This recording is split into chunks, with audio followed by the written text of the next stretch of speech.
Pia tunaangalia katika Agano Jipya, Yesu Kristo alionya kuhusu manabii wa uongo.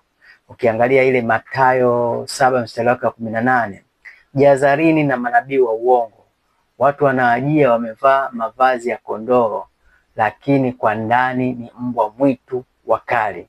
Na Paulo mtume pia aliwaonya waumini.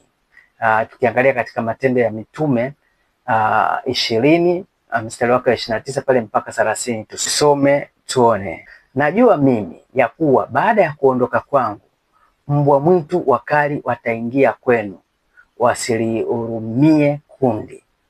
Amen. Tena katika nyinyi wenye watainuka watu wakisema mapotofu, wawavute wao wanafunzi wawaandamie wao.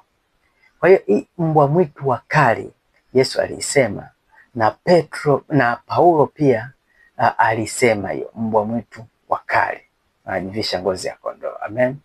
Kwa kusema hayo, nafikiri tutakuwa tumebarikiwa na ile andiko. Bwana ashushe neema yake na vibali vyetu vizidi kuinuka tuweze kumtumikia yeye. Amen na kwaheri.